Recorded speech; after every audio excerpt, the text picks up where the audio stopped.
Yeah, I mean, if there's officer safety things going on, yeah, I'm not going to tell you when we're going to, do that search warrant, Right. because there's officer safety things with that. There are reasons for no knocks, and there are reasons that, certain things are allowed if they're applied for, and you can articulate them.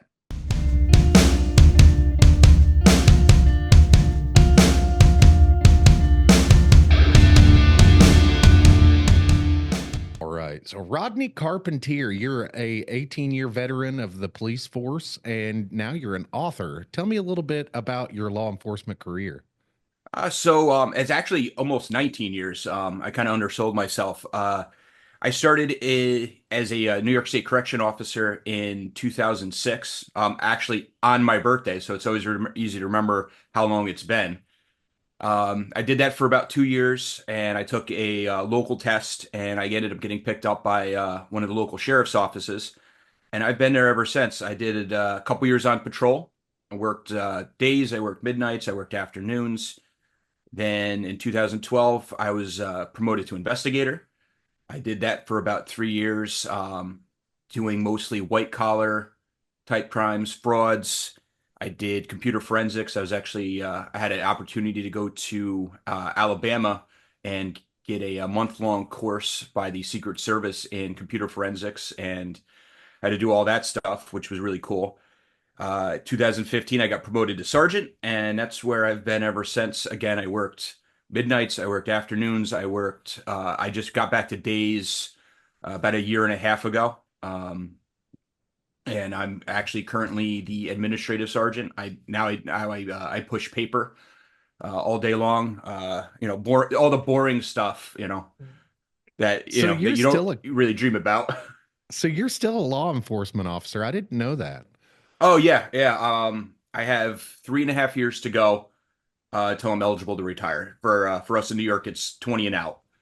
Wow. That's So nice, man. That's nice, 20 and out. But it's kind of cool that uh that you're in law enforcement still and you're getting to do all the podcasts and stuff like that. Are you having fun doing the podcast circuit? I love I love doing podcasts. Some shows are better than others. Some shows are um, more prepared than others, and others are like this. I actually like the ones that are more conversational, as opposed Yeah. to, I have my standard questions. I'm asking them, and you kind of got to react in the moment. I like Yeah. more of the Yeah. conversational, like, hey, we have a direction we're going, but let's just kind of shoot the shit a little bit. Right. And that's pretty much what I like to do with Yeah. my podcast is so I try to find when I first talk to my guests, I like to try to find like a common ground and then just let the conversation evolve naturally. And the reason why I do that is because it helps make me more comfortable, it helps make the guest more comfortable. And the listeners, I find that they are more like you, that they like conversational podcasts. I myself, I can listen to like Joe Rogan's podcast. It's like Yep. 3 hours long every podcast, and I can listen to those. That Joe Rogan's one of my favorites. So it's kind of like it's kind of like I don't want to be Joe Rogan. I want to do my own thing, but at the same time, I like his style, his Yeah. conversation, because this is just a conversation between two people, Right. and that's kind of how I go into every one of them. So your book, man, is so it's called Our Lady of the Overlook, and Correct. is that a fiction book or is that a true crime story book? It is a fiction book, but it has kind of the elements of like true crime investigations. Excuse me.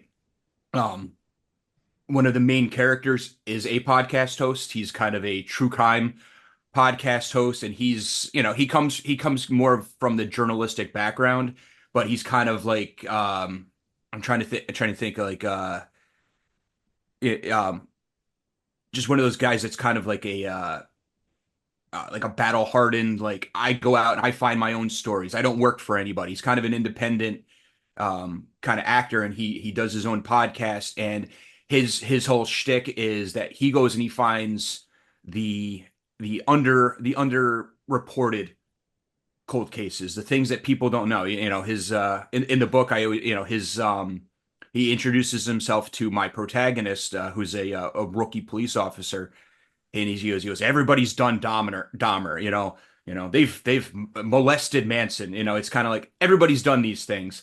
I want to do something different. And so he's kind of blazing his own path. So he finds this really old cold case of this young woman who was murdered, found on the Overlook, which is the title, in the Catskill Mountains, and no one knows who she is. Nobody knows who killed her, and there's nothing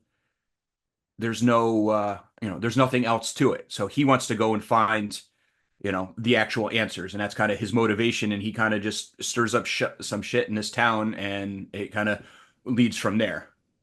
So, what was it like being a law enforcement officer and we'll just say cop? What Yeah, was it that's like? fine. What was it like being a cop and writing a book, man? Because I don't see, I barely have enough time to wipe my ass during the day. I'm a stay-at-home dad. I don't have a full-time job, so it's like, where do you find the time to write a book while being a cop?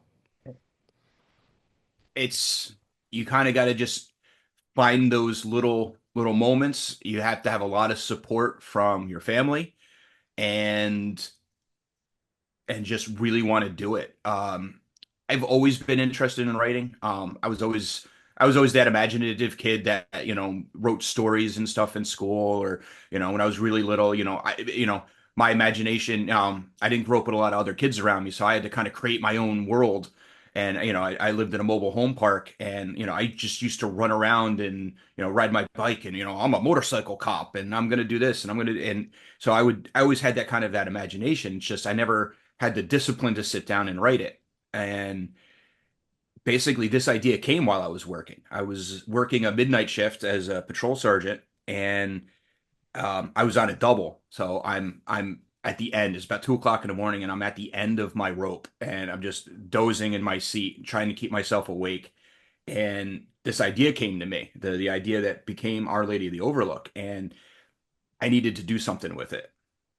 And I really just pushed. It took me 2.5 years to go from that initial idea to a book. Words on paper, yeah. Yeah. So it took a long time, and it took a lot of learning. It took a lot more podcasts, more of the informative ones, like this is how you write a book, or these are the best practices, this is how you self-publish, and having to learn all that stuff too. So it really just finding the time is you just got to be dedicated to it. Do you have ADHD by chance? I do not. So I've got ADHD, and when I get like those ideas, like, I get these strange ideas sometimes, like with the podcast. It's all I could think about for 2 years until I started. It took me 2 years to get this thing started because being a family guy, not having a whole lot of money and stuff, and the equipment for this thing is expensive. Mm. And for me, I it was easier to throw myself 100% into it than having to wait around and get tips from people who have done it already. And I been spending, well, I actually during the COVID shutdowns, I had nothing but time to listen and digest podcasts. And when I started getting deeper into the podcast, I was like, hey, man, maybe I can do this. And I threw 100% of myself into it, all my energy, all my time. Is that something similar that you went through, like with the book and the writing process? It's in the spare time that I have. Yeah, I got it. I've had to throw myself completely into it. You know, I have an 11-year old daughter, and we're involved in a ton of different things. So if she's at gymnastics, I was up in the bleachers, writing, Right. putting something down. Or she she had a she was seeing somebody for a little bit for some night terror stuff. So was right across from the library. So that was an hour session. So I would drop her off, make sure she was good, and then I'd go over to the library and work for 45 minutes. So Oh it's just yeah. it's taking those little times. I actually did a great podcast. It's called the Minute Mastery Podcast. The host on that was great. Another great conversation one. But we talked about how to just kind of take advantage of the time in your day. Like you said, you threw yourself 100% into it. I find myself I can do it in sprints where I say I'm going to write for the next half an hour. I set the alarm on my phone, and all I do is write, and I go and I go and I go. And when the alarm goes off, wherever I'm in, I stop. I take a break, or I'm like, okay, well now I got to go. We got to go to do something. So it's throwing myself into it for the time that I'm dedicating, and Right. then I got to move on to whatever the other thing is. I try to get up early in the morning before I go to work and write for an hour or so. Uh, I try I try to utilize my weekends as much as I can, between family time and, you know, regular dad chores, mowing the lawn, taking the garbage out, cleaning the garage, the honeydew lists. So it's tough, but I find myself, I think the big thing that I changed in my life was I used to be a TV guy. Yeah. Oh, this series is on, or I used to be a huge sports fan. In baseball season, I'm a big Yankee fan. I used to watch the Yankees every night. Oh, I gotta get Oh, the on. Yankees. So I'd have to sit down and watch it. Or Sunday afternoons, I'd sit there and watch football all day. I don't do that anymore. I've kind of got out of professional sports.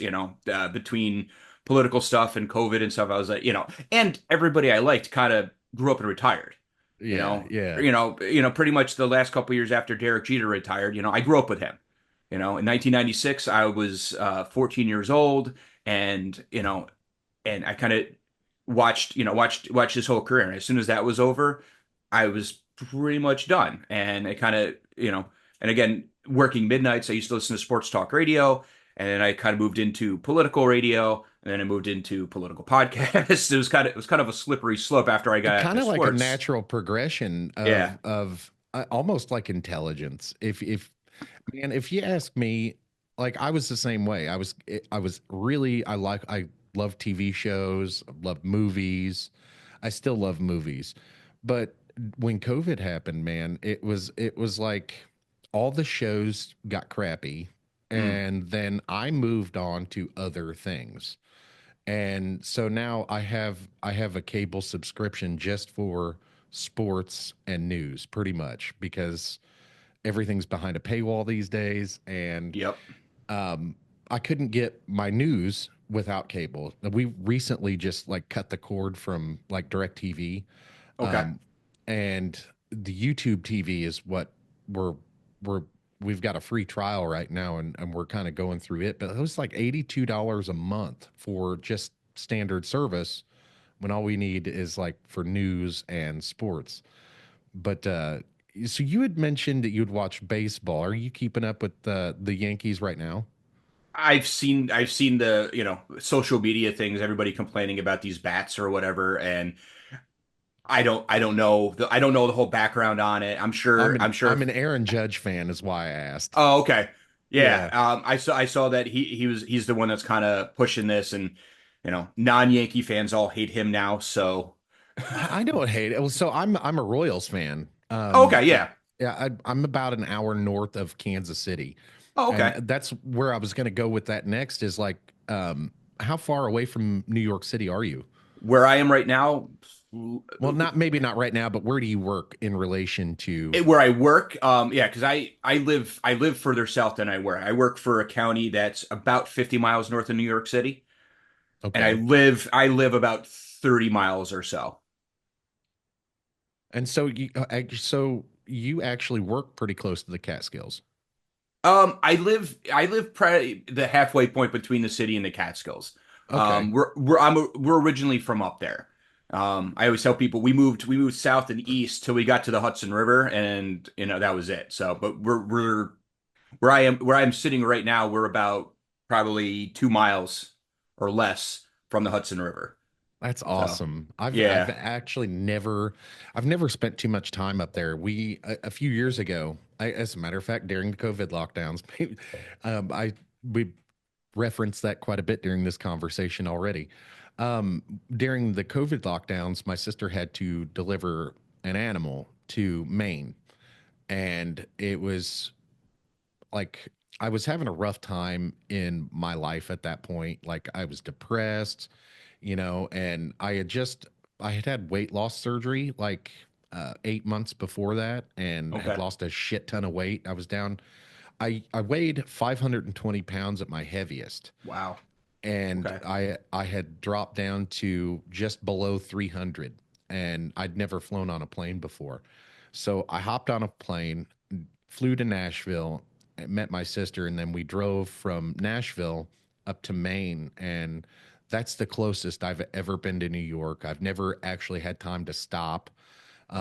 We were on the highway. I got to see the Statue of Liberty, but not any, didn't get to spend any time there. So, um, my experience with New York is basically all just wanting to go there and never actually going there. And a lot of people, when they think of New York State, they don't think of farmland, Oh, which not at is all. which is what a lot of New York State is Oh, farmland. yeah. And so I was talking to my wife, and I was like, I really, really need to go to New York. And then when you got a hold of me, I saw that you were near the Catskills and small town, kind of living. And I'm like, oh, that'd be an interesting conversation to to talk to you and find out, like, when you run into people in your job that aren't from New York, do they think of the state as the city, pretty much?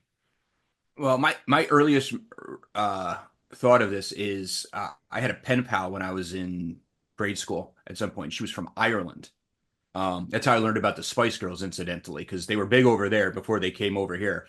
But she asked a very interesting question, and I really didn't get it at the time.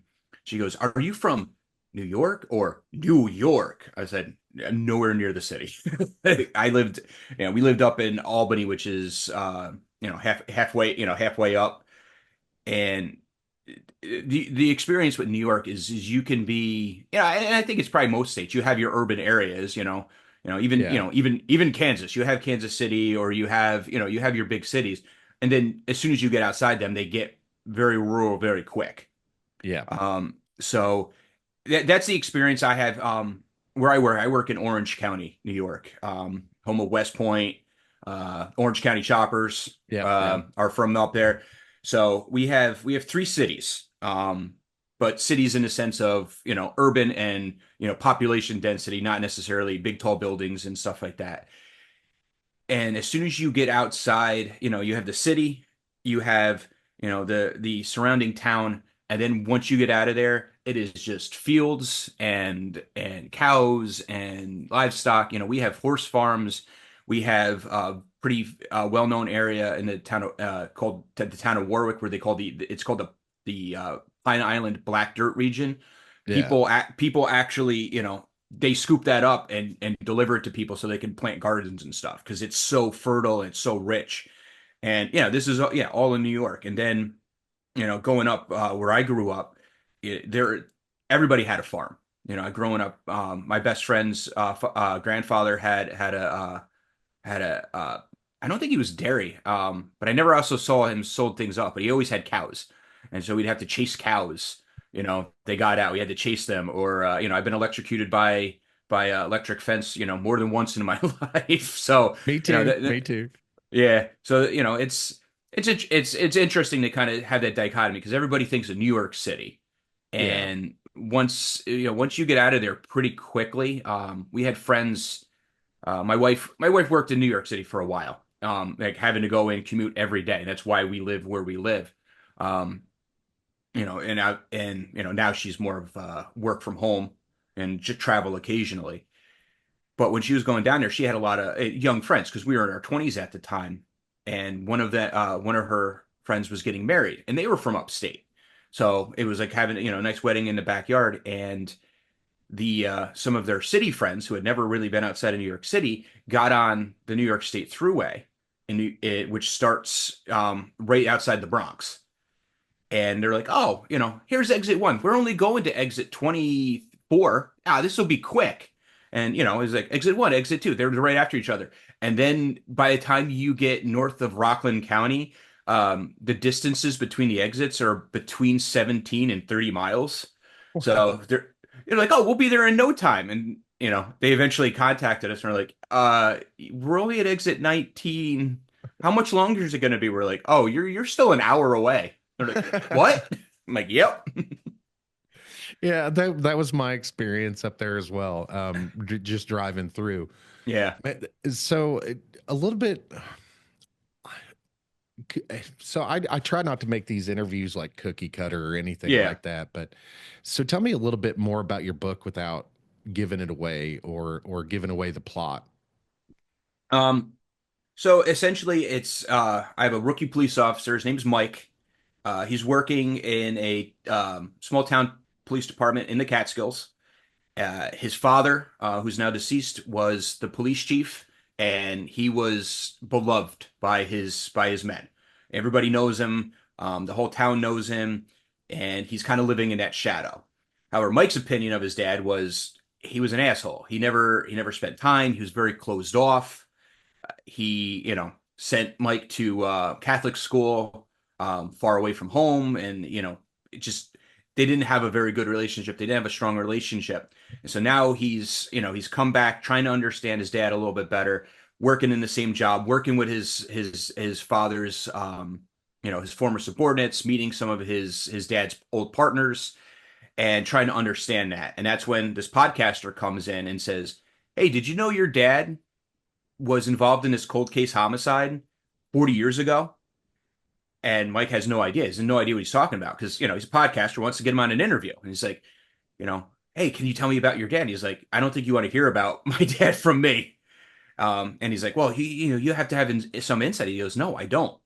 But it sparks something in Mike trying to understand his dad better. He starts kind of independently looking into this case and kind of doing some research on his own when one night at work he's called to what we call a welfare check. There's an abandoned car at a trailhead, um, and he's called to check it out, make sure everybody's okay. And when he gets there, he finds a dead body of a young woman. So it's eerily similar to what his dad went through, and this story kind of starts from there. He ends up making a big breakthrough. He you know he he has to learn, the whole character arc thing. We go through adventures, we learn stuff, and he starts kind of coming out the other side as his own man a little bit more. And again, this is the first book of a trilogy, so I'm pensively working on the the follow up in which Mike Okay. has more stuff to learn because he resolves some things in the first book, but when the second book starts, well, he's not so sure that everything's resolved, and he starts kind of, you know, maybe tearing down some of the stuff that he put up and having to learn even more and getting even more secrets. So, That's um, awesome. That is an awesome concept for a book series is like a podcast. So, I mean, you're familiar with I mean, you're just a hair older than I am. You're familiar with like Murder She Wrote. yeah, And so like that kind of people are into that kind of stuff. Like yeah, I would be more likely to pick up this book because it involves a podcaster. I'm not into law enforcement, but I'm like a law enforcement fan, obviously. But um, it, for me, I would more likely pick that up because I am a podcaster, and knowing that like there's a trilogy or possibly that this character could be like a Matlock type character hmm, that would intrigue me enough to just pick up the book and find out like what this book is about, and let alone now that I've spoke to you, I'm definitely going to read the book. So oh, perfect. I um, appreciate that. no worries, man. Like I've you can see behind me, those are the books up on that shelf that I've interviewed the authors of and are I'm are part of the podcast. And I've got a whole other bookshelf in the house that's got my entire library on it. I mean, it's not huge, but I'm a book fan. I like to read. Mm, I don't often have the time that I would like to read because I mean I've got four kids. I'm all yep. constantly busy. My youngest is 5 and he'll be 6 in next month, and that takes up a whole lot of my time. And then the Yeah. podcasting. So audio versions. Do you have any audio versions of the book out? Not yet. It's you talked about getting the setup for podcasting and stuff. I kind of set up stuff last year. I was going to start working on the audiobook, and I'm sure, another, I don't know where you record from, but when you're in a house with two other ladies, three dogs, um, it's hard to get a quiet moment where the microphone's not picking up everything else in the house. Oh yeah. Oh So, yeah. so my plan is, during the summer, my wife and my daughter go up to the Catskills. We have a little cabin up there, that's going to eventually be the retirement home, and they stay up there. My wife works from home. My daughter goes to summer camp. I have to work down here, so during the week I'm pretty much a bachelor. So I'm hoping to, because I'm planning to finish the second book soon, and I'll probably just go through the summer and record both audiobooks and get them out. I could pay somebody, but I also could do it myself. I actually have some training that I did a Yeah. couple years ago in voiceovers and stuff like that. So I'm like, and that might be another thing I can do in retirement. Start reading books for other folks, and have a little Absolutely. revenue stream that way on top of writing. So we're so that's my plan with that. But I'm a huge audiobook. That's how I consume books, because I have a 45-minute commute back and forth to work. So I get and when I don't have a podcast to listen to, I'll just get in, I'll start a book up, and um or doing yard work or doing stuff around the house, I put my earbuds in and I listen to audiobooks. That's kind of my thing. So And do you listen to Joe Rogan at all? I'm not I'm not a regular listener. If somebody tells me, "Oh, hey, he had a cool You guest got to on," yeah, you got to or check out if this podcast, etc. yeah, we talk a lot of podcasts at my job. I have a pretty good relationship with my bosses. Because we're all contemporaries now. Once you get to a certain point, you're no longer the rookie, and you Right. kind of come up with people. Like my chief, she started around the same time that I did, and kind of followed her up, slightly behind her. She was a sergeant when I was an investigator, and then she made lieutenant when I was a sergeant. So I've kind of been, but I have a good relationship with her. She's a big podcast person. She tells me a lot about the Joe Rogan stuff. And then my lieutenant, actually, we went to the academy together. So then we were sergeants together. We worked together for a long time, and now he's my boss, and he's cool. He's cool as shit. So um, he actually has me on Tim Pool right now. So I'm doing a lot of that. Hell yeah. So So the reason why I asked is when he speaks to authors or friends of his that have written books, he that's one of the questions he always asks is, are you going to read it are you going to do the audiobook yourself? And the reason when he talks about that stuff, he gives a reason, and I like, for a lack of a better term, but he talks to these people and he's like, you should absolutely do your own audiobook because it means something to the listener to mhm. know that the author cared enough to record it himself. And you'd mentioned you'd mentioned you didn't know where I was recording at. Like, this is my garage. Okay, So we're in similar situations here. Actually, the wall behind me is cutting my garage in thirds. okay, Um, so two-thirds is recording studio. The other third is more like a garden shed. We kept the garage door on the house and everything. So if we ever sell the house or move or whatever, and whoever takes the house wants the garage, we could just take the wall down. yeah, But when I first started this thing, we had this, man, it was like a big ass movie set style wall. We had built like a false wall on oh, wheels. And it's just so I could have like a background in front of the camera. It had the right, same curtains on it as that one. The TV was hung on it and everything. And we just didn't have a lot of room. And it was still, it sounded better in here because it was a smaller space. yeah, But when we expanded it and did renovating, I added electrical in here. We made the wall permanent, semi-permanent. And but the biggest thing that we did was acoustic treatments. You know those foam pads? yep, We put those everywhere. Behind the curtains is an entire wall of the 1 by 1 squares, yep, the black foam, and then right over here beside me, on this other wall here, is completely covered. And that way we can have the painted wall and it not cause a big conflict in sound. Yeah. But it sounds like where you are, it sounds like it'd be conducive for the audio and it won't be really echoey. Yeah, well, this is my wife's office where she usually does all her all her online meetings and stuff like that. I usually work in my basement, but it's a hellhole right now. We've had a couple of different leaks and stuff, so it doesn't look very good because all the ceiling tiles are all either down or and I haven't had the time to build any kind of backdrop or anything like that. So for camera purposes, but I have a friend who we played in bands back in college. He actually full time does YouTube videos, records music and everything. So he is renting, ironically, is renting from one of the other guys I work with, and they actually built a studio in his in my colleague's garage. He's renting that also, but he built basically the entire recording studio in there, and so I get my recording advice from him Hell yeah. because he does he does all the music and stuff, but he also has a podcast that he does. He does all sorts of really cool stuff. Have you And thought so about doing your own podcast? I've thought about it, but again, you talk about time. I mean, trying to finish books.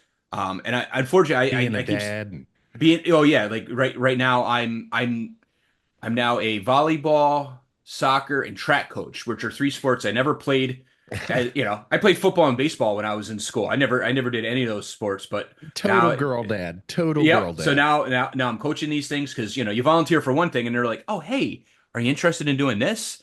So yeah, and so for the next 7 weeks, I'm just packed. Yeah. Between that finishing this, and I keep saying now that a lot of my friends, people I came up through in my career are my bosses. We have a better relationship, and I keep saying, I get really important at work, and it's ruining my life.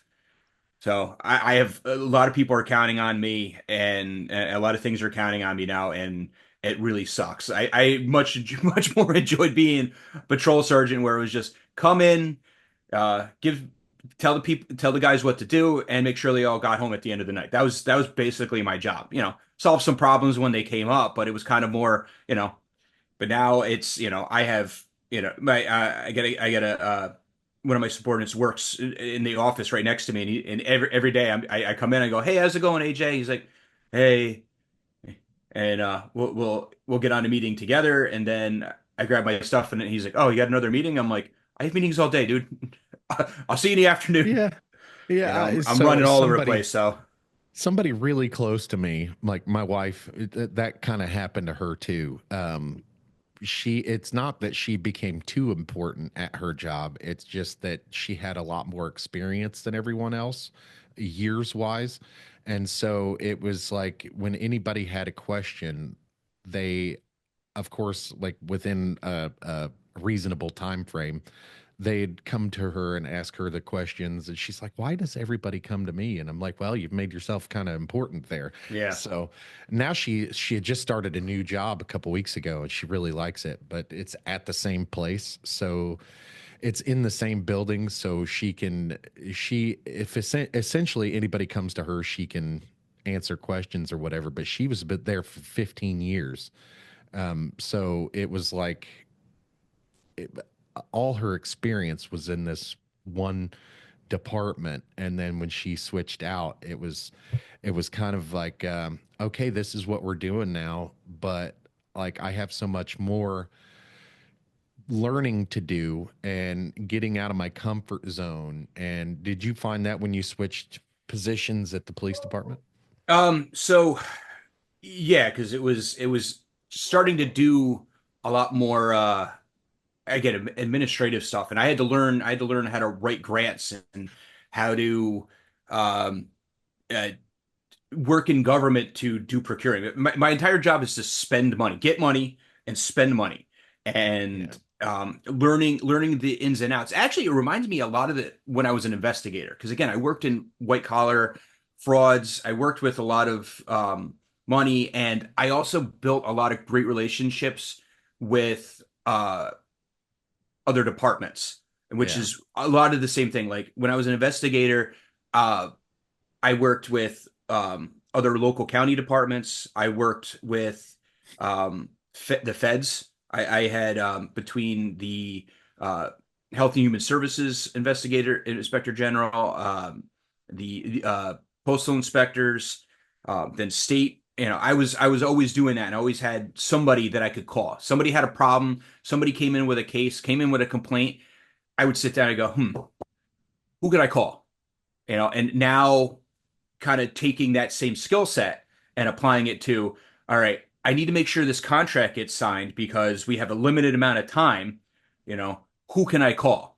And having those contacts and building that relationship and rapport, I actually found that I really like that, which Yeah. wasn't something that I thought I would ever like in my life, but I like having those relationships and knowing who to call. It's a little scary when it's like my boss wants me to finish this and I don't know what to do.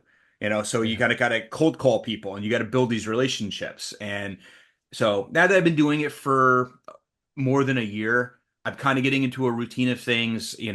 I'm anticipating things a little bit more where, like I'll give you for instance, we had a grant because again, you talk about COVID, uh, federal grant funds and state grant funds, things got delayed with how they got rolling them out. So they want to catch up. So they're giving, I just completed writing a grant for our K9 unit.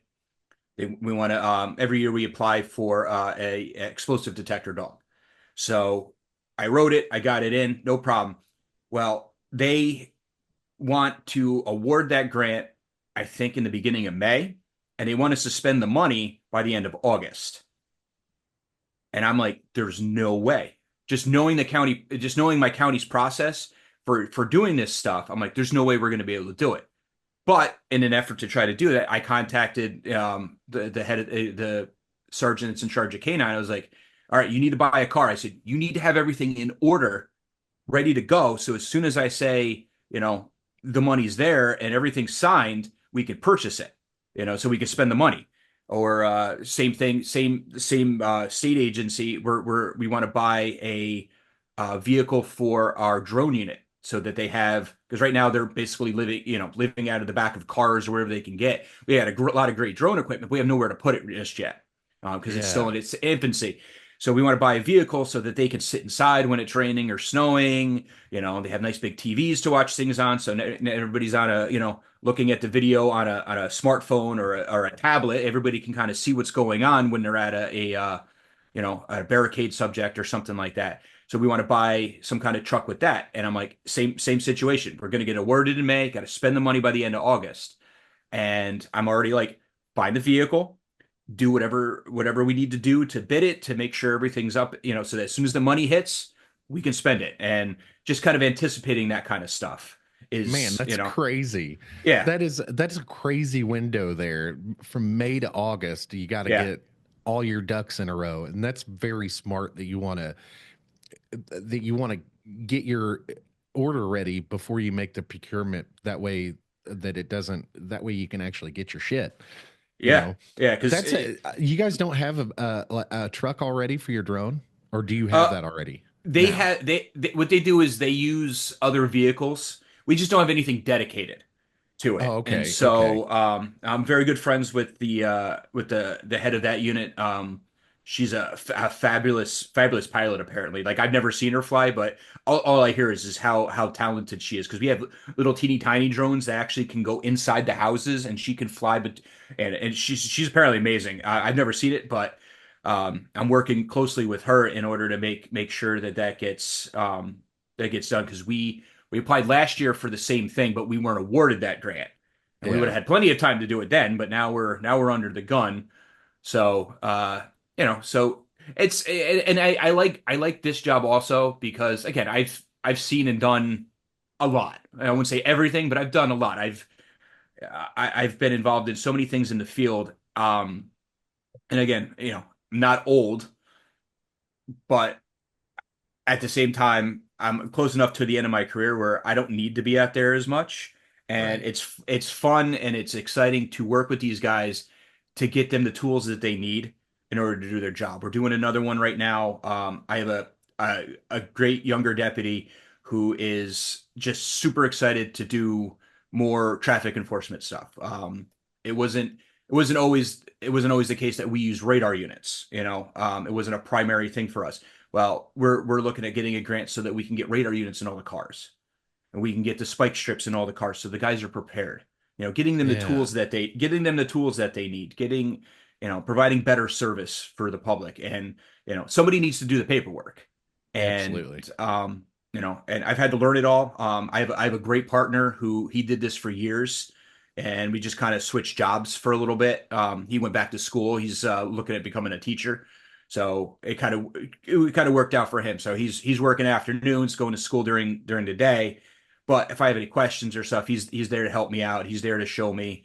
And then probably in the future, if knock on wood, I'm up for a promotion in the next month or so, maybe I'll oversee him and he'll come back and do that stuff. So, but Hell it's yeah. it's it's it's it's it's rewarding at this point in my career to be able to kind of see that other side of stuff. Yeah. So switching gears a little bit, Yeah. you had mentioned that you used to be a patrol sergeant. Correct. Yes. So did when during your time as a patrol sergeant, did you come across any of those First Amendment auditors? Me personally, no, but they are around. We've seen some of the local departments have them.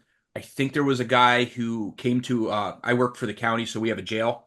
Um, and so me personally, no, but I know they've been around, and we have kind of um,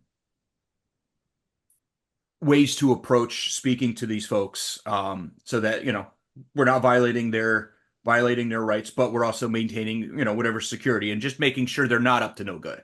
Right. So you know, Right. um, So watching some of those videos on YouTube, I mean, as as a citizen, man, I understand the need for, you know, First Amendment auditors, I guess, but if you ask me, it's just a way to make a quick buck. to a degree, I think so. I know that there was probably First Amendment auditors way before YouTube, but if YouTube wasn't a thing, there probably wouldn't be as many of them. Right, yeah, because you can record everything, and Yeah. and that's a big thing too. A lot of more experienced officers, either locally or even in these videos, are just used to telling people what to do, and they do it. Right. And they need to understand, and it's just kind of this and again, not understanding that they can be recorded, and this is all normal. So we just, we have a ton of training in this stuff. There's so much that came in the wake of the George Floyd incident, also Yeah, with I all was the gonna all ask the you about all that. the all the reforms. New York State required that every law enforcement agency had to have a plan towards having what we call procedural justice, having a plan towards bias-based policing. I'm actually a bias-based policing trainer. Um, Okay. and again, it's all common sense stuff. It's taking off, almost taking off the shield and putting it down and saying, how would I talk to a normal person? And not trying to have that, always having that idea of authority, and just being real with people. Procedural justice is giving them a voice, letting them know what's going to happen.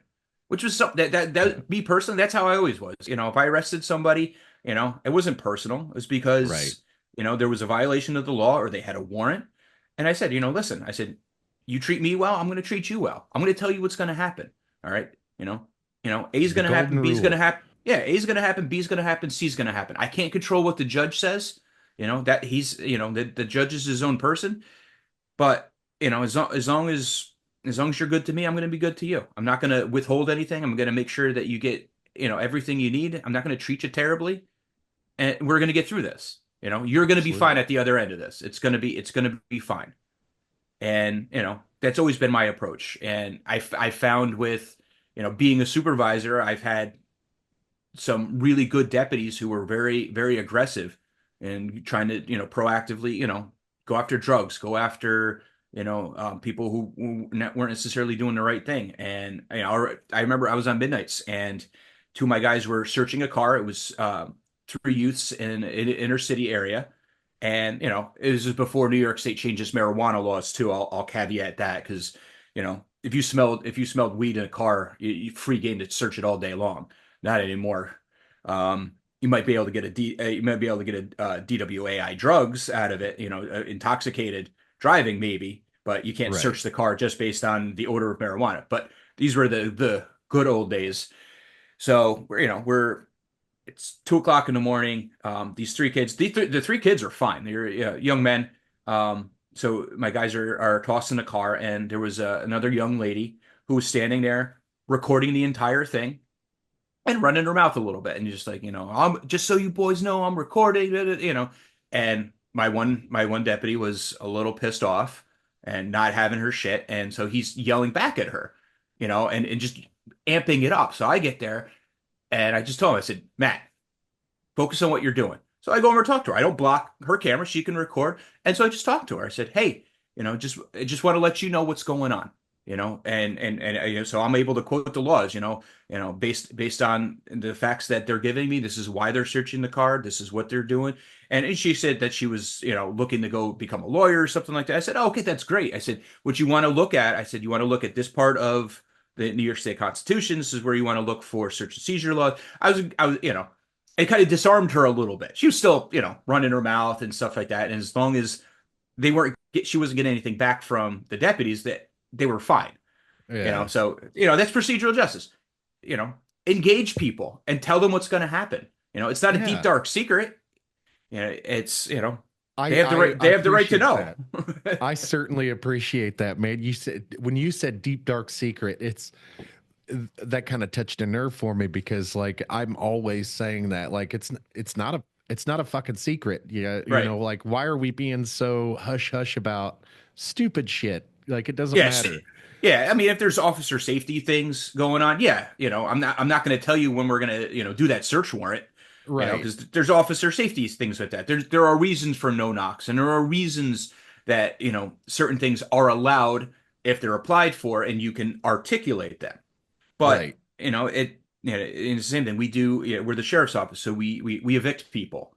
Right. After the court decides. We don't tell the people when we're coming to evict them because, officer safety. You're taking somebody out of their property. They could be. And again, you get into the country folk, and you're going there to take them out.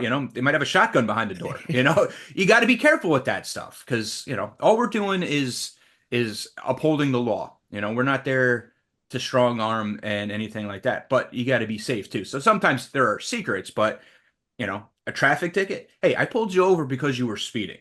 Right. Do you know how fast you were going?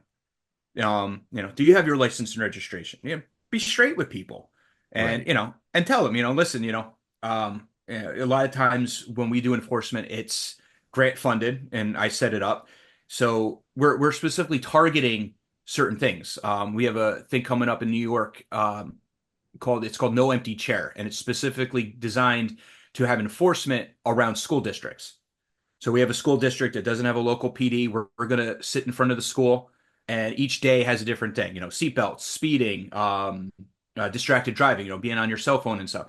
So I'll have deputies out there, and they're specifically looking for that stuff. So when you're out there, you're spending state money to go out and enforce stuff. You're specifically trying to make an impression.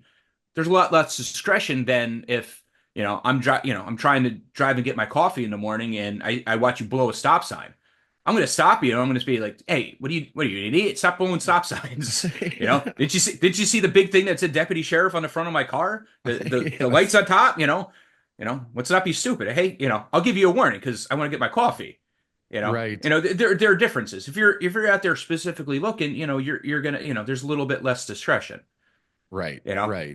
Where as So opposed to, you had yeah, mentioned George Floyd, and I kind of wanted to get into that a little bit because so I actually live in Missouri. We're about an hour north of Kansas City. But Ferguson, Missouri is like 3.5 hours away, 3.5 hours away from my house. So I'm very familiar with that situation with Michael Brown and yep, Ferguson, Missouri. And I kind of like, so my outlook on law enforcement, I was young. This was like 2014. yep, I wasn't I was young-ish. I was 29, 30. Um, and they kind of got me. I was not riding the BLM wave per se, but I was like a cab, all cops are bastards type of Yep. thing. I said that a few times Okay. in conversation, and I had maybe commented that on social media or something like that. But there's been a huge shift in public perception of police just within the last year or two. And I attribute that to uh, conservative politics coming up on the rise. Um, During all that stuff, did you around right around 2014 ish when all that stuff happened in Ferguson, Missouri? Did you see and feel that public shift in perception back in 2014? Not so much here in New York with that. When Ferguson happened, I was actually in Alabama at the Secret Service computer forensics school um, when that occurred. So I was actually with law enforcement officers from all over the country. So we all kind of spoke about it and kind of looked at the situation. And when I got home after my month was over, I was still an investigator for a year, so I wasn't seen as much because I wasn't in a uniform. I was in shirt and tie. Um, Ferguson, there wasn't a huge Ferguson effect where I worked. It Um, was more like George Floyd because it was George Floyd, because of I mean, I watched the coverage, and like I said, a lot of my downturn on professional sports started at okay. Ferguson Okay, yeah, because yeah. a lot of the professional athletes were taking the story at face value and making their statements, and I was like, we don't know the whole situation yet, Right. and And that was me. that's the toughest part of all this stuff. Because listen, nobody hates a bad cop more than a good cop. Right. If somebody's doing the wrong thing, like you had this situation in Minnesota where there's a female officer who was going to tase a suspect. Excuse me, was going to tase a suspect, didn't realize she grabbed her gun and shot him. That's Yeah, a I bad remember job. that. That's I a remember bad that. job. Or when I was in the academy, they had another situation. It was in San Francisco. It was transit police out there. Another situation where they were arresting somebody, and the guy was resisting, and the cop thought he pulled his taser, pulled his gun, shot the guy. That's a bad job. Those Yeah. people need to be held accountable. And because that was before the outflux of all the videos and stuff. Because again, Michael Brown wasn't captured on video Right, as right. much. It was And more of a George distant thing. Floyd was George that Floyd George Floyd was was, right yeah. there. Yeah, that was right there. And I Um, just now thought about that. Like the George Floyd incident, like happened. It's like good 6 hours away from my house. So, mhm. like both of these places are within driving distance of my Yeah. house, and so all this stuff is going on. And keep in mind, like the George Floyd incident and Michael Brown incident, a few years apart. Yep. I think 3 or 4 years apart. It would have been six total. Six total, was it? Yeah, good. You guys Good remember? God. Yeah, George Floyd was in May of 2020. So Oh, we're okay. hitting Yeah, yeah. we're almost to the 5 year mark on that one because it was right at the beginning of COVID. Right, right. And so all the political tensions and stuff was going on, and I was young and quite a bit more progressive back then than I am now. And um, I wouldn't say unintelligent. I just didn't look into the stories as much as I should. And like you said, took them for face value. Yeah. And I I knew a few police officers, and looking back on things, I probably should have started out by talking to these police officer friends of mine and being like, look, man, I'm feeling some sort of way. Can you help me out? Give me some insights on what it's like to be a police officer. And the whole political outlook on the George Floyd thing has changed. And Hmm. Michael Brown, I think that I'm pretty sure that that narrative had changed before a year even or so had passed because a lot of information had come out about Yeah. the incident. And in my experience, over the last, especially since November, but over the last year or so, maybe two, the public perception of policing has changed a lot. To in 2020, there was all the defund the police stuff, Right. and now it's like, well, defund the police. Who wants to defund the police? We want to give them more money. If anything, that the Michael Brown incidents and the George Floyd incidents and whatever other incidents have happened or are going to happen, all those things could be alleviated by spending a little bit more money on training. And I would say if there was any issues on law enforcement side on all of that, it was probably due to a lack of funding and not an overabundance of funding. In my opinion. It's hard. It's hard because again, I've only ever worked for a county level agency in New York, so I can't speak Right. to how, other states are, other agencies do their stuff. I know when I'm trained, I know how my agency reacts to stuff. My job does a fantastic job of training.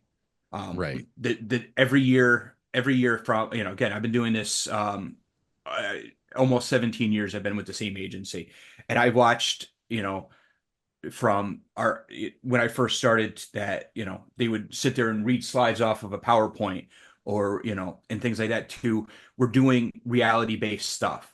We have training coming up. We do role reality based training RBTs all the time where you're putting yourself in that situation and they're testing what you're going to do. We're working on getting some VR stuff set up so that we can actually train this stuff and practice this stuff because you don't know how you're going to react when you get to that point. And Right. it's and again the moving forward of technology. So when you talk about funding and things like that, there are small agencies or underfunded agencies that may exist that don't have time to train their cops, don't have time to do that stuff. New York, it was, I'm not a huge fan of Andrew Cuomo, but his administration as governor worked really hard to make sure in the wake of the George Floyd incident that every law enforcement agency had a plan. And, again, we're starting to go to this procedural justice stuff, trying to go to this bias-based policing. So the cop can realize that, hey, I need to take off my home hat and put on my police hat and be that public servant that I'm supposed to be. Right. And having plans for those things and training those things and making sure people are available to work on to do that to give our sergeants leadership training so that they can better control um their men in the field or their officers in the field. So my personal experience has been that there's always been plenty of money and there's always been plenty of opportunities to train. um I don't know if that's a universal thing. I can't speak for Kansas. I can't speak for Minnesota. I can't speak for um, Missouri. I mean, but my experience is we've had tons of training, and we haven't really had those kind of incidents. Right before George Floyd, right at the beginning of COVID, I remember because I got COVID. I always say I got original flavor COVID. I got sick on March 19th, 2020, and that night, um, there was a shooting incident in one of our cities, and it was a wanted subject that the cops rolled up on. They knew he had a warrant, so they got his attention and they were approaching him to make the arrest. And the guy pulled a gun, so the cop shot and killed him. So again, this is before George Floyd, but everything was, everybody started in an uproar. Um, our guys got called out to do help do some crowd control, and because they were starting to do, what inner city folks do when they're upset, Yeah. destroy things, and it's just the reaction that they had. It's the power that they can take. So we were out there, and a bunch of our guys actually got COVID because they're all sitting in, close quarters to each other. A lot of people got really sick, unfortunately, after that. But the city PD released the body cam footage within hours, and you could clearly see that the person who was killed had a gun and was Right. aiming it at the cops, and it calmed everything right down because people could say like, oh, well, he fucked up, you know, Right, right. FAFO, I don't pull a find cop, that that's don't pull a gun actually on a cop. I find that that's actually the attitude in the public perception of law enforcement right now, in my experience, is fuck around and find out. Yeah, FAFO. yeah. And did you feel that shift up there? Yes, that was a shift. And the other thing is the body cams, because we've had plenty of complaints. I'm a sergeant, so a citizen has a complaint, they call us up and like, all right, I understand everything that you're saying. The cop was rude, the cop did this. I'm like, okay, hey, we're gonna look into it. I'm gonna take your number and your name and all this stuff. And then we watch the body cam video, and we're like, okay, very little of that happened. Yeah, yes, okay. The officer was a little curt in a situation because he was telling people to get out of the road or whatever it was. And we'll call him back and just say, hey, specifically, we had a situation where a mom called because she said that her daughter was accosted again in the same city, and the deputy had broken her phone. And right, okay, so that's pretty serious. That's a crime. That's called criminal mischief in New York State. The deputy did. We knew he didn't do it. Just knowing the guy, we're like, all right. But we watched the body cam video, and watching the body cam video, we watched this young lady, get pissed off about the encounter and everything, and she threw her own phone on the ground. So we called the mom back and very calmly said, hey, we reviewed the video and this is what happened. And she and immediately she goes, oh, you watched the video and that's what happened. She goes, and we said, yeah. She goes, oh, I'm gonna kick her ass because it That's was, my reaction too. it's like, so the body cams, everybody wanted body cams because, oh, we need to keep the cops, we're gonna catch the bad cops. All you did was catch cops doing a pretty good job doing Yeah. something that's really, really difficult and dealing with Yeah. some difficult people. That's been And my experience here too. Like, we don't have a very large police department, we're not a small city, but not a big city either. The population's around 75,000, give or take. okay, We have on average 75 to 85 officers. We need more than that.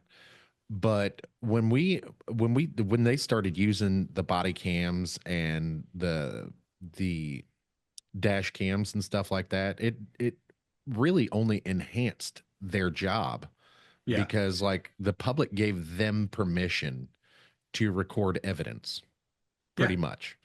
And like yes, of course there are bad apples in mhm, every bunch, and I think that we can all acknowledge that at this point, that yes, there are some bad seeds out there, but the majority, even some of these police officers that are caught up in bad situations, the majority of them, man, are just like, me and you, we're just trying to get through our day as yeah, peacefully as possible and go home at the end of the day. And when I started understanding that from a not just a public, you know, not just a guy who's never going to be a police officer or that doesn't have an interest in being a police officer, but also from like I'm a dad. It's very important to me as a dad to have a balanced perception of things. And at that time, during back in 2014, when the Michael Brown incident happened, man, I was watching St. Louis burn, and at the time, I remember thinking like, okay, I'm watching this. Like, what's going to happen next? What's going to happen next?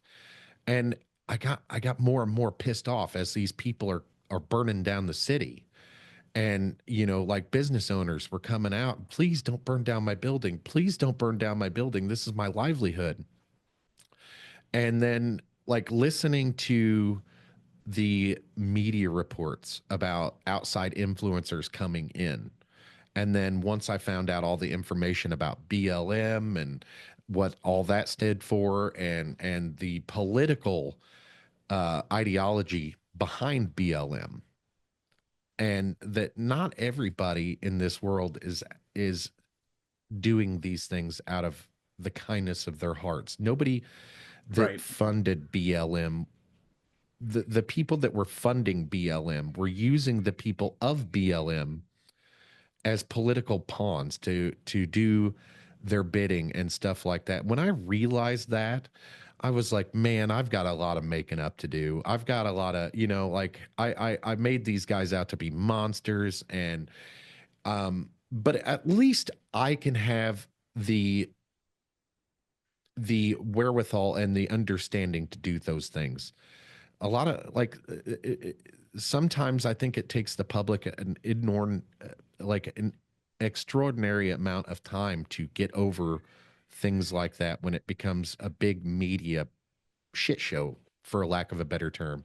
Well, Is yeah, that when you're your seeing it experience? constant, when you're seeing it constantly, it just, and again, if the only news you get is from certain sources, Right. or or you're not tapped in, or you're not plugged into you know, where things are, and all you keep seeing the same story, and every channel you turn to says the same story, that becomes your reality, and you have to have alternative sources and news. I'm a big Daily Wire guy.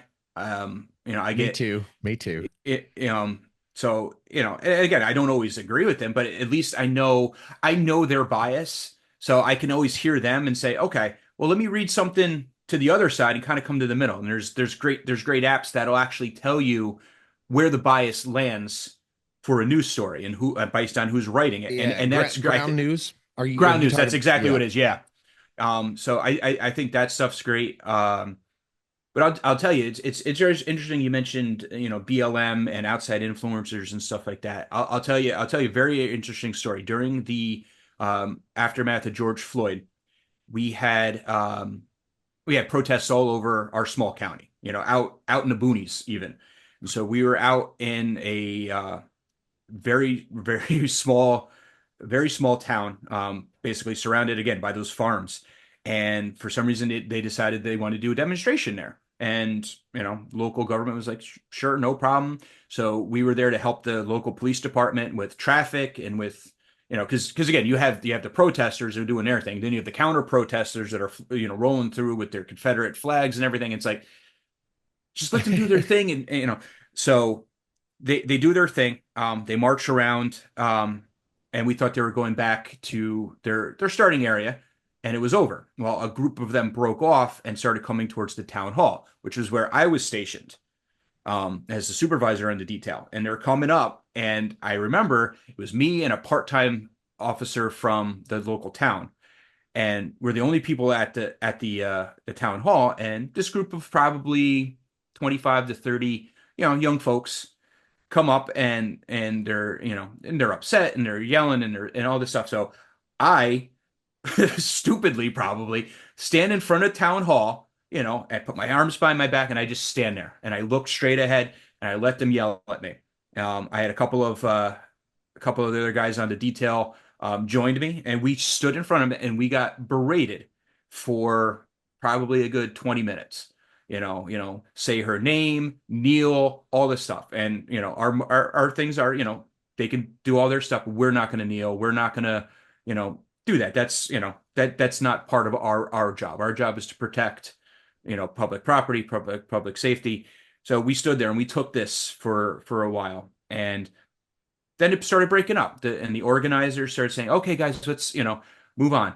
I had three separate organizers who were helping, that are marching with these kids, came up to us afterwards and said, "Thank you, thank you for letting us do our thing. Thank you for being professional." So it's like, they may say certain things, but again, they also appreciate, what we're going through. right. And again, it's about the show, and about getting this stuff out. And again, they were angry and they were yelling. They were peaceful. They didn't destroy anything. They didn't break anything. And that's First Amendment right there.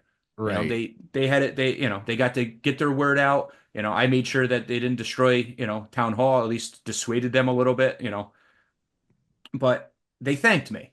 The Yeah, organizers just thanked me, thanked my guys for doing a good job. And, that it was rewarding in one sense, but also kind of, peek behind the things a little bit too. Like, you know, they have an agenda and they want to get their message out. that's right. And it's easier to control a small town than it is probably a large city or a larger town where you're gonna, have people that, maybe agitate a little bit further. Right. Right. You know, And it, to me, it seems like so around where I live, like I think I don't want to say the police department laid down because they absolutely did not. They stayed quiet mm, through these 3 or 4 years, 5 years of difficult troubles that we went through. And our police department here, it was like the public switch and like it happened all at once.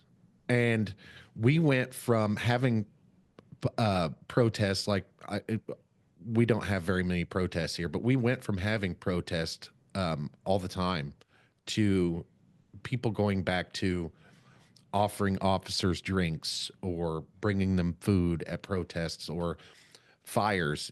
Like uh, when we had a large fire here in town, a lot of people got together to bring the firefighters food because it was going to take days to put out. And these firefighters were putting in 12, 16-hour days, can't go home. So the public perception it just happened all at once here.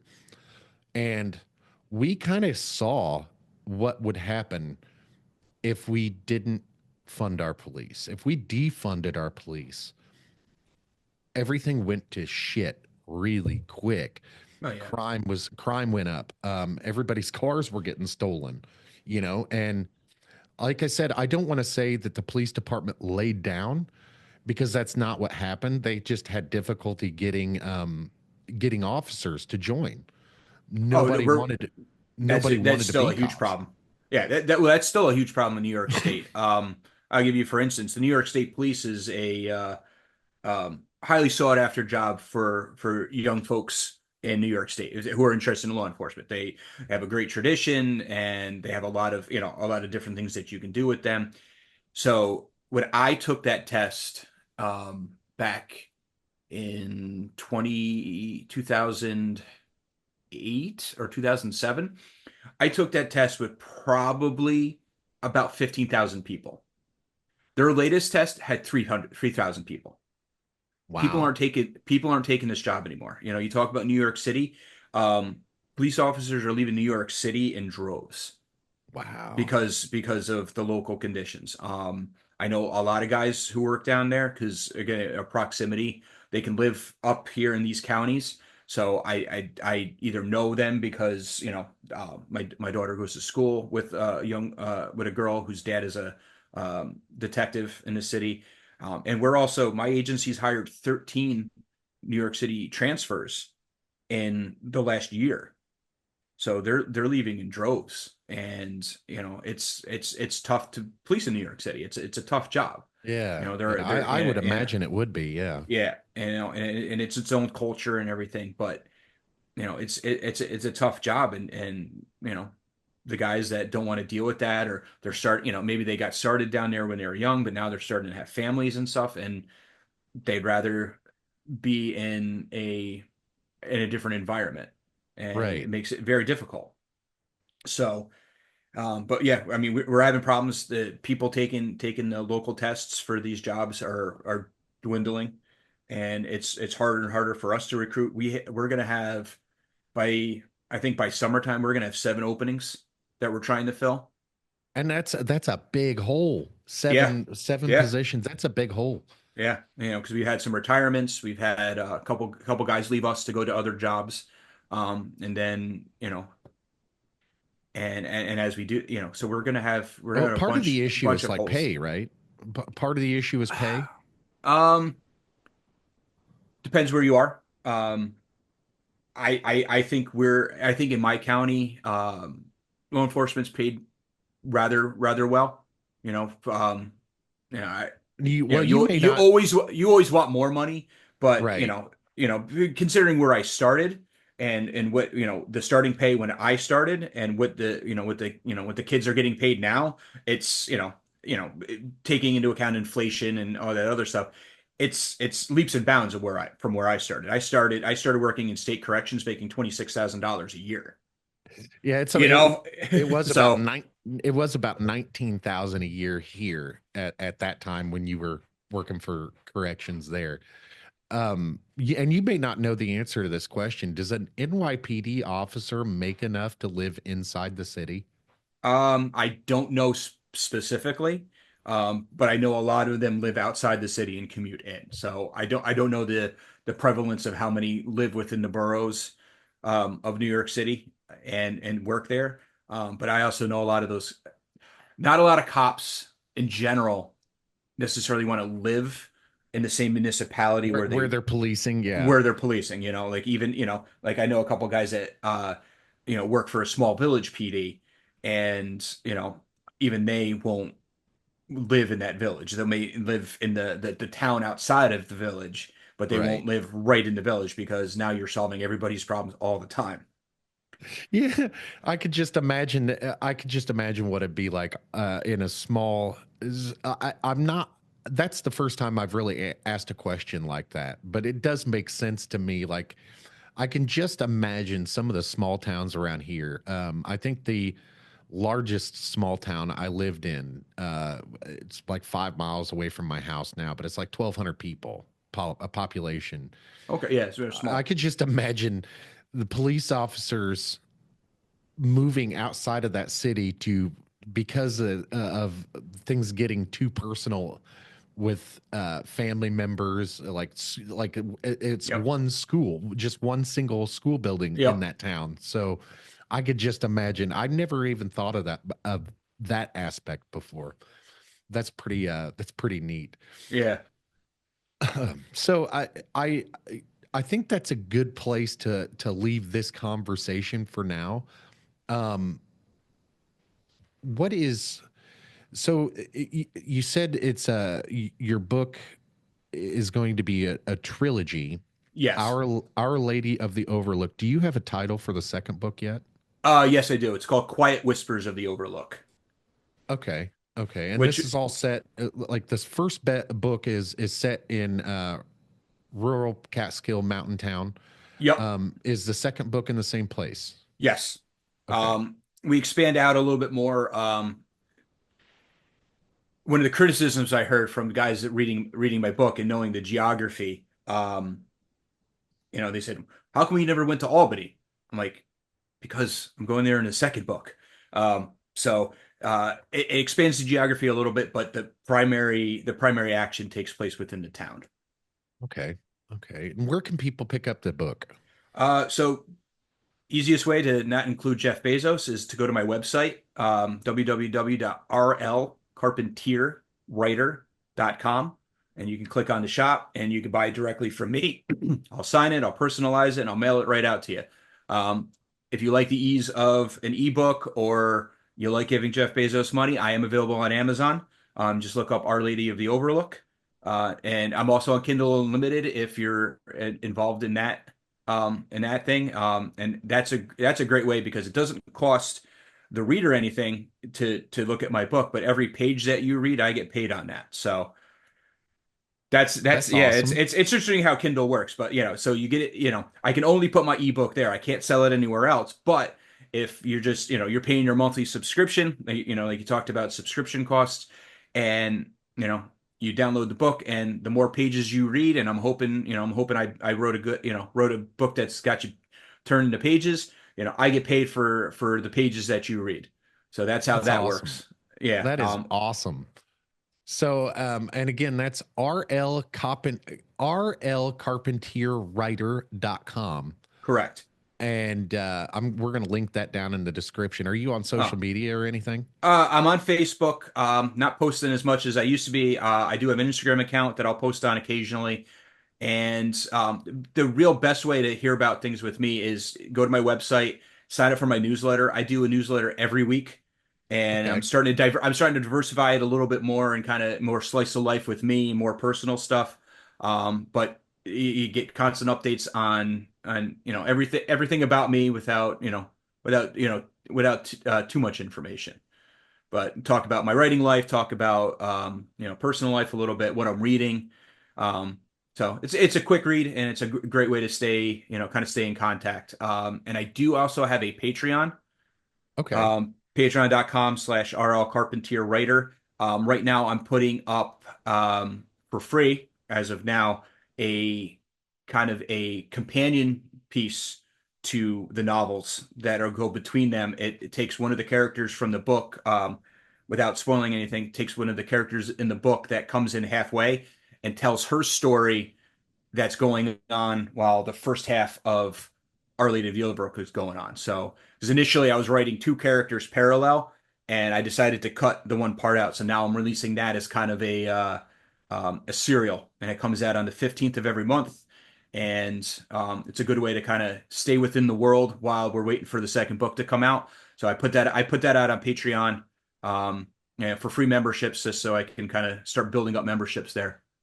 Oh man, that's awesome. Th- how did you think of that?